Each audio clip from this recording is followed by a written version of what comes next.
జై శ్రీమన్నారాయణ.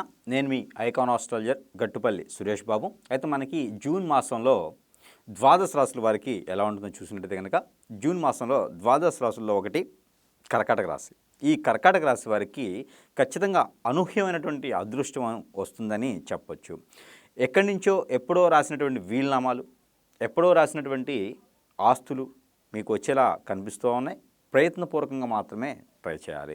అలానే మీరు ఎప్పుడో ఎవరికో అప్పు ఇచ్చి ఉంటే తగాదులై గొడవై శత్రులయ్యారా, వారి దగ్గర నుంచి కూడా డబ్బు వస్తుంది ప్రయత్నపూర్వకంగా మాత్రమే. అది ఎప్పుడంటే జూన్ 18వ తారీఖు తర్వాత ప్రయత్నం చేయండి, ఖచ్చితంగా మీకు పని అవుతుంది. అలానే ఎవరైనా సరే విదేశాలకు వెళ్ళాలనుకున్నా, ఇన్స్టిట్యూట్లో చేరాలనుకున్నా, కొత్తగా ఏదైనా యూనివర్సిటీలో సీట్ రావాలన్నా కూడా కొంత ఆలోచించి చేయండి. మీ గోచారంలో బుధ సంచారం బాగుంది అంటే, రవి బలంగా ఉన్నాడంటే ఆ ప్రయత్నం చేయండి. లేదంటే కనుక మీకు నడిచేటువంటి ఇప్పుడు దశ అయితే కనుక అంత కరెక్ట్గా అయితే లేదు కర్కాటక రాశి వారికి. ఆగస్టు, సెప్టెంబర్ లేదా నవంబర్ తర్వాత 2025 సంవత్సరం నవంబర్ తర్వాత మాత్రమే ప్రయత్నం చేయండి. విదేశానికైనా, ఇన్స్టిట్యూట్లో జాబుకైనా, యూనివర్సిటీ సీట్కైనా సరే నవంబర్లో ప్రయత్నం చేయండి. కర్కాటక రాశి వారికి మరొకటి ఉంది. అనుకున్న అదృష్టం ఏంటి అంటే మోసపోవటం. ఎదుటి వాళ్ళని నమ్మేసి మోసపోతారు. ఖచ్చితంగా ఎవరిని నమ్మే ప్రయత్నం చేయొద్దు. అలానే సినీ రంగంలో ఉన్నవారికి చుక్క ఎదురవుతుంది, అంత అనుకూలంగా కనపడట్లేదు. రాజకీయ రంగం మాత్రం చాలా బాగుంది. అలానే ఏదైనా వ్యాపారం పెట్టాలనుకుంటే కనుక కర్కాటక రాశి వారు ఏదైనా వ్యాపారం పెట్టాలనుకుంటే గోల్డు, సిల్వరు, ఇత్తడి, ఇనుము లాంటి వ్యాపారాలు చాలా అనుకూలంగా ఉన్నాయి. లోహాలకు సంబంధించిన వ్యాపారాలు చాలా అనుకూలంగా ఉంది. మెడికల్కి సంబంధించింది కూడా చాలా బాగుంది. ఎవరిని నమ్మొద్దు, పార్ట్నర్షిప్ వ్యాపారాలు వద్దు. ఇంకా అన్ని రకాలుగా అన్ని రంగాల్లో కలిసి రావాలి కర్కాటక రాశి వారికి అనుకుంటే కనుక, పెళ్ళిళ్ళు సంబంధాలు కుదరాలి అనుకుంటే కనుక చిన్న చిన్న పరిహారాలు కూడా చేసుకోండి. పెళ్ళిళ్ళు చేసుకోవాలంటే అనూహ్యమైనటువంటి ముహూర్తాలకు చేసుకోవాలి. ముహూర్తాలు అయితే జూన్ మాసంలో అంత పెద్దగా కనపడట్లేదు. ఆగస్ట్ తర్వాతే పెళ్లి విషయాలు చూసుకోండి. మన అమ్మాయి మన అబ్బాయి అని కూడా అనిపించుకోవచ్చు.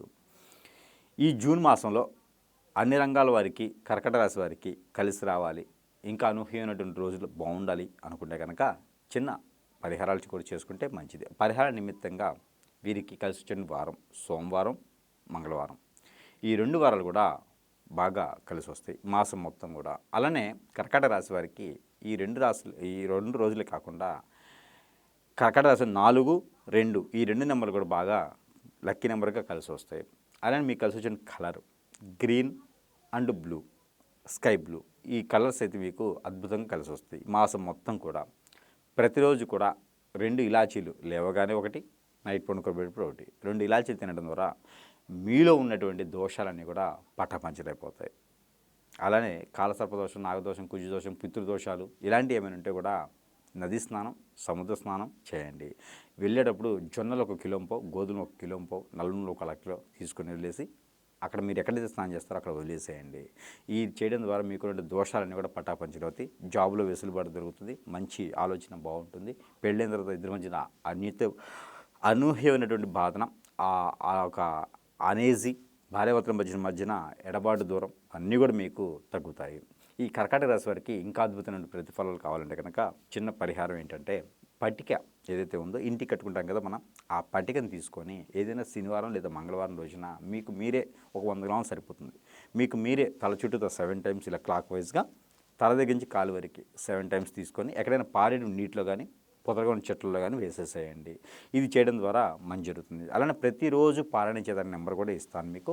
ఆ నెంబర్ వచ్చేసి 495289 495289. ఈ నెంబర్ని 330 టైమ్స్ ప్రతిరోజు పారాయణం చేసినట్టయితే అన్ని రకాల కలుసుబాటు మీకు ఉంటుంది. అలానే చేతులు ఏదైనా కాజు, జీడిపప్పు, అలానే బాదం పప్పు, పిస్తా పప్పు లాంటి ఏదైనా డ్రై ఫ్రూట్స్ చేతిలో ఒక 5 గింజలు పెట్టుకొని ఈ నెంబర్ని పారాయణం చేసి స్వీకరిస్తే అన్ని రకాల దోషాలు కూడా మీకు, కళత దోషం కూడా మీకు తగ్గేలాగా కనబడుతుంది. కాబట్టి ఈ మేర ప్రయత్నం చేసి కర్కాటక రాశి వారు కూడా ఈ యొక్క జూన్ మాసంలో అదృష్టవంతులు అవ్వచ్చు.